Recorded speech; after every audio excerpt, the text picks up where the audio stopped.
देश में कोरोना के हाहाकार के बीच एक और वैक्सीन को मिली मंजूरी। सूत्रों के मुताबिक भारत में रूस की वैक्सीन को मिली मंजूरी। स्पुतनिक वी वैक्सीन को मंजूरी दी गई है। स्पुतनिक वी को मंजूरी मिलने के बाद भारत को कोरोना का तीसरी वैक्सीन मिल गई है। स्पुतनिक वही वैक्सीन है जिसे सबसे पहले रूस के राष्ट्रपति पुतिन ने अपनी बेटी को लगवाया था।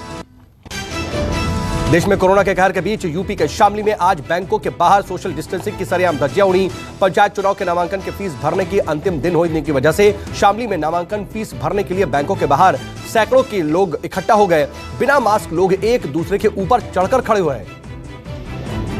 यूपी के बाराबंकी में भी बैंक के बाहर जबरदस्त भीड़ दिखाई दी। सड़कों पर बहुत लंबी लाइन लगी। महिलाएं और पुलिस बिना मास्क के ही लाइन में खड़े दिखाई दिए। सोशल डिस्टेंसिंग का भी कोई पालन नहीं हो रहा था। यूपी में आज पंचायत चुनाव की फीस भरने का आखिरी दिन है। मध्य प्रदेश के इंदौर में आज से लगे कोरोना कर्फ्यू से पहले बाजारों में भीड़ उमड़ पड़ी। हजारों की संख्या में लोग फल और सब्जी लेने के लिए सड़कों पर निकले। बाजारों में पैर रखने तक की जगह नहीं है। इंदौर में 16 अप्रैल तक के लिए कर्फ्यू लगाया गया है। फलों और सब्जियों की दुकानों में सुबह 10 बजे तक की छूट है। देश में आउट ऑफ कंट्रोल हुआ कोरोना। पिछले 24 घंटे में कोरोना के बेहद डराने वाले आंकड़े सामने आए। एक दिन में 1,69,000 के करीब नए मरीज सामने आए। एक दिन में कोरोना से मौत का आंकड़ा भी बढ़ा। 24 घंटे में 904 लोगों ने कोरोना से दम तोड़ा। महाराष्ट्र, दिल्ली, यूपी समेत सभी राज्यों में कोरोना संक्रमण में रिकॉर्ड तोड़ बढ़ोतरी देखी जा रही है। देश में एक्टिव मरीजों की संख्या में भी भारी बढ़त। अब 12 लाख से ज्यादा लोग अलग अलग अस्पतालों में भर्ती हैं। 24 घंटे में 75,000 से ज्यादा लोगों ने कोरोना को मात दी। अब तक 1,21,00,000 से ज्यादा लोग कोरोना से ठीक हो चुके हैं। महाराष्ट्र में कोरोना से बिगड़े हालात। महाराष्ट्र में 24 घंटे में 63,000 से ज्यादा कोरोना के नए मामले सामने आए। महाराष्ट्र में पिछले 24 घंटे में 349 लोगों की मौत हो गई। महाराष्ट्र में अब तक का यह सबसे बड़ा आंकड़ा है। तमाम सख्ती और वीकेंड लॉकडाउन के बावजूद संक्रमण कम नहीं हो रहा। महाराष्ट्र में बेतहाशा बढ़ रहे कोरोना के केस को देखते हुए लॉकडाउन का खतरा मंडराया। सीएम उद्धव ठाकरे ने डिप्टी सीएम अजीत पवार के साथ कोरोना संक्रमण पर बैठक की। कहा जा रहा है कि महाराष्ट्र में संपूर्ण लॉकडाउन पर विचार किया जा रहा है। आज शिवसेना के मुखपत्र सामना में भी लॉकडाउन की वकालत की गई। दिल्ली के मुख्यमंत्री अरविंद केजरीवाल ने कोरोना के तेजी से बढ़ते मामलों के मद्देनजर समीक्षा बैठक की। इस दौरान सीएम अरविंद केजरीवाल ने अस्पतालों में और बेड्स बढ़ाने के आदेश दिए। कई सरकारी और निजी अस्पतालों को फिर से फुल कोविड हॉस्पिटल बनाया जाएगा। दिल्ली में कोरोना ने सारे रिकॉर्ड तोड़ दिए हैं। पिछले 24 घंटे में मुंबई से भी ज्यादा कोरोना के मरीज दिल्ली में आए हैं। दिल्ली में एक दिन में 10,000 से ज्यादा मरीज सामने आए, जबकि 48 लोगों की कोरोना की वजह से मौत हो गई। संक्रमण बढ़ते देख दिल्ली में 30 अप्रैल तक के लिए नाइट कर्फ्यू लगाया गया है। स्कूल कॉलेज सब बंद कर दिए गए। दिल्ली में कोरोना के बेलगाम रफ्तार के बाद डीआरडीओ का फैसला। डीआरडीओ बनाएगी 500 बेड का अस्पताल। दिल्ली में बढ़ रहे कोरोना केस को देखते हुए डीआरडीओ ने अस्पताल बनाने का फैसला किया है। डीआरडीओ का दावा है कि अगले रविवार तक सभी सुविधाओं से लैस कोविड अस्पताल बना लेगी। कोरोना काल में हवाई यात्रा के दौरान मिल रहे कोरोना मरीज। जयपुर एयरपोर्ट पर 2 संक्रमित पाए गए। एयर इंडिया के बेंगलुरु और एयर इंडिया के हैदराबाद से जयपुर आने वाली उड़ान में कोरोना संक्रमित पाए गए। एयरपोर्ट प्रशासन ने दोनों मरीजों को फौरन अस्पताल भेजा और एयरपोर्ट पर सख्ती बढ़ा दी गई। यूपी में कोरोना के खिलाफ जंग तेज हुई। कोरोना संक्रमण को काबू में करने के लिए मुख्यमंत्री योगी आदित्यनाथ ने आज मंत्रिमंडल के साथ बैठक बुलाई। कोरोना मरीजों की बढ़ती संख्या को देखते हुए योगी आदित्यनाथ एक्शन में आए। 30 अप्रैल तक स्कूल कॉलेज बंद कर दिए गए। कई रेलवे स्टेशनों पर भी कोरोना का एंटीजन टेस्ट का आदेश दिया गया। यूपी में बढ़ते संक्रमण के बाद लोगों पर कोई असर लेकिन इस पर दिखाई नहीं दे रहा है। लखनऊ के अमीनाबाद बाजार में लोगों की भारी भीड़ दिखाई दे रही है। ना तो लोग सोशल डिस्टेंसिंग का पालन करते दिखाई दे रहे हैं और ना ही मास्क ही पहन रहे हैं। यूपी में हर दिन रिकॉर्ड केस बढ़ रहे हैं। राजधानी लखनऊ में ही 4,500 से ज्यादा मरीज हैं। उत्तर प्रदेश में जितनी बड़ी संख्या में कोविड मरीज सामने आए हैं, उसके बाद सरकार की तरफ से बाकायदा एक गाइडलाइन भी जारी की गई है। लेकिन वास्तविकता क्या है, ये दिखाने के लिए मैं आपको लखनऊ के अमीनाबाद बाजार में लेके आया हूँ। और आप देखिए कि यहाँ पर जिस सोशल डिस्टेंसिंग की बात की जाती है वो फिलहाल बाजारों में देखने को नहीं मिल रही है। बहुत ज्यादा भीड़ भाड़ अब बाजारों में नजर आ रही है। हालांकि ये गाइडलाइन सरकार की तरफ से जारी की गई थी कि लोग मास्क का अनिवार्य रूप से इस्तेमाल करें और जो सोशल डिस्टेंसिंग है उसका पालन। कोरोना के मामलों में बढ़ोतरी होने के बावजूद लोग कानपुर की फूल मंडी में जबरदस्त भीड़ नजर आ रही है। कोरोना के नियमों का उल्लंघन भी करते हुए लोग दिखाई दे रहे हैं। ना तो लोगों ने मास्क पहन रखा है और ना ही सोशल डिस्टेंसिंग दिखाई दे रही है। कोरोना के बढ़ते मामलों को देखते हुए द्वारका के द्वारकाधीश मंदिर में भक्तों के प्रवेश पर प्रतिबंध लगा दिया गया है।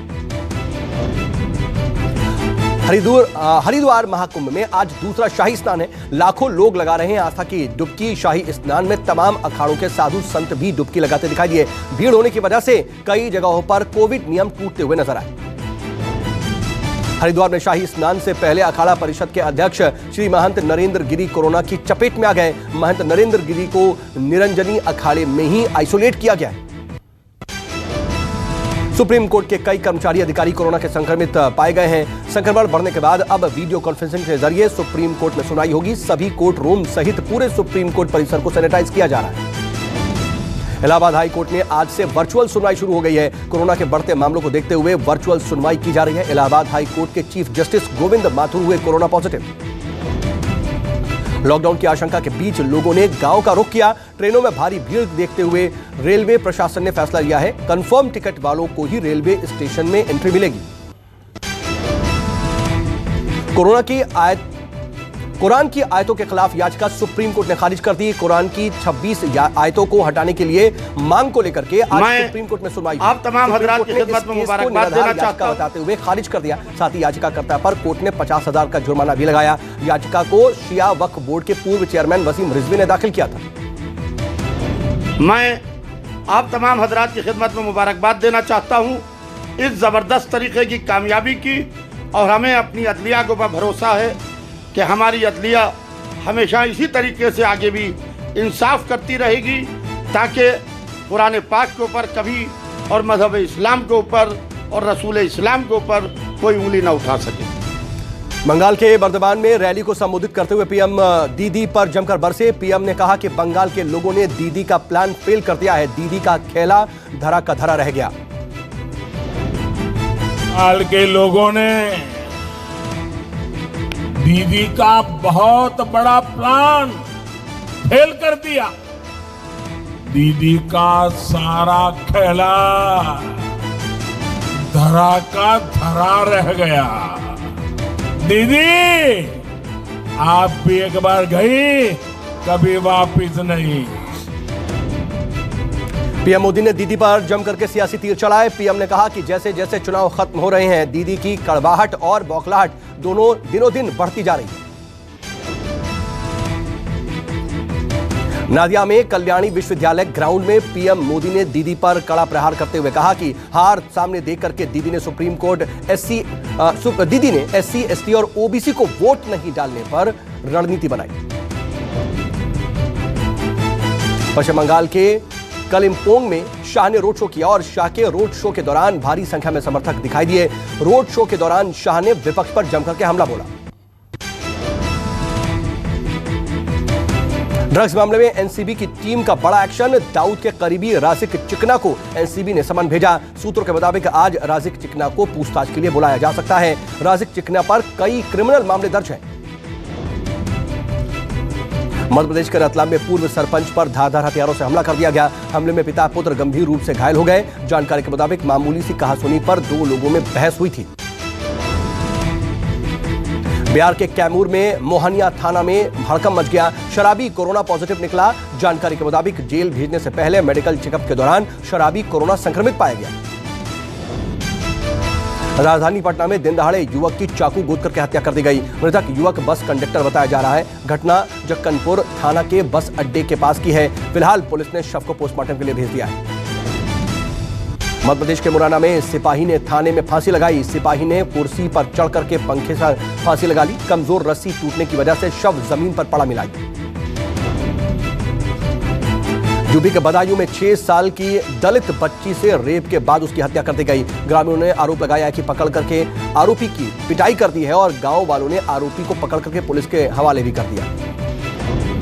यूपी के कन्नौज में चुनावी रंजिश के चलते एक युवक को गोली मारी गई। युवक की हालत को देखते हुए उसे कानपुर रेफर किया गया। जानकारी के मुताबिक युवक बीजेपी का नेता बताया जा रहा है।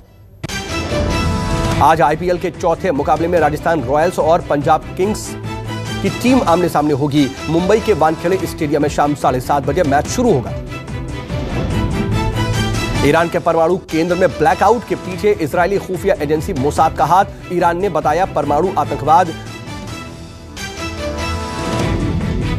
मिस्र के प्राचीन लग्जर शहर में रेत के नीचे मिला 3000 साल पुराना सोने का अद्भुत शहर।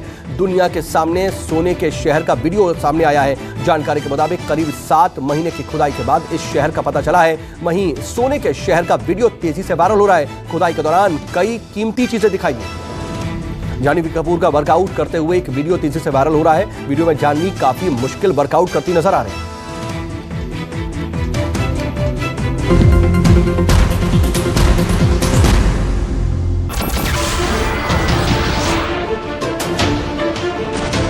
नमस्कार, मैं हूं मानक गुप्ता।